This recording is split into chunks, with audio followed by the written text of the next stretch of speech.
ඔයා වගේම තමයි මේ රට ගිහිල්ලා ඕස්ට්‍රේලියාවේ ගිහිල්ලා ඉගෙනගෙන ලංකාවට ඇවිල්ලා තාත්තත් එක්ක එකතු වෙලා දැන් බිස්නස් එක කරගෙන යනවා. දවස් දෙක තුනක් මාව හම්බෙන්නත් නෑ. ඔයිටි නේ. මම වට කියන්න ගත්තේ මේ මිනිහා හසරැලි වෙනකම් හසරැල්ලට නිකන් කැමති වෙලා.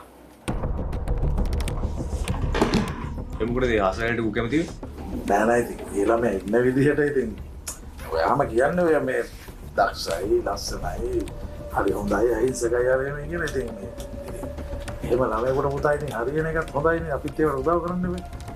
හරි හරියනකොට හරියයි යාට පොඩි ඉන්නකෝ. අදේට එහෙම හරියන්න ඕනේ කියලා දෙයක් නෑනේ. ඔය ඒක ඇත්ත ඉතින් ඒ වුණාට දැම්මම කිව්වහම ඒගොල්ලන්ට පුළුවන් නේ ඉන්න ඕකට ලෑස්ති වෙන්න. ඒකින්ද මම බැලුවේ මේ හසරෙල්ට කොයි එකට කියලා තියන්නේ. ඉතින් මේ මගුල්ලන් කියන්නේ නැහැ පාසලෙට ඔතේ. එයාලා හරියන කෙනෙක් ඉන්නවා. කවුද? ඉන්නවද එච්චරයි? ඉතින් මම දැනගන්න බෑ කවුද කියලා ඉන්නවනම් මට කියන්නකෝ ඉතින්. හරි. එයාට සෙට් කරලා සෙට් වෙයි. අනික එයා තාම පොඩිනේ. මොන පොඩිද? මං හිතන්නේ අවුරුදු 28ක් 29ක් විතර වෙනවා නේද? ඉස්සුද? 24යි. ආත 24ද? කොහොමද දන්නේ? අර TV එක තිබ්බේ. නැත් මේක වයස කීයද? මම මොකද නෙත් මේ වයස? ඒ කියන්නේ මේ හසරැලිගේ CV එක මේ කඩපාඩම්. අනිත් අයගේ වදන් නැහනේ. නෑ එහෙම එකක් නෙමෙයි අනේ අයියෝ.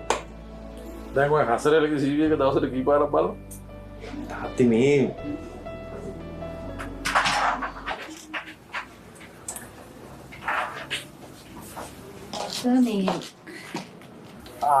හසරැලි ආපේ හොඳයි.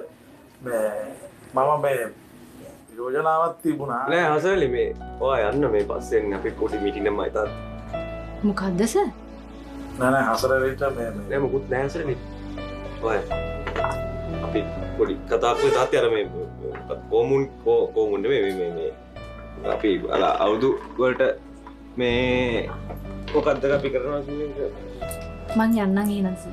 ඔව් නෑ ඔයාලට කියන්න තියෙන්නේ මේ නෑ ඔයා යන්නකෝ අපි බිසි ගොඩක් මේ මම කතා කරන්න ඕන. කතා කරන්න ඕන.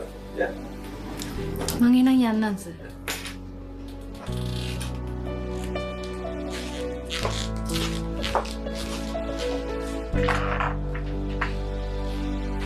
එතකොට මට පිස්සු නෑ නිකන් පිස්සු ඉතින්.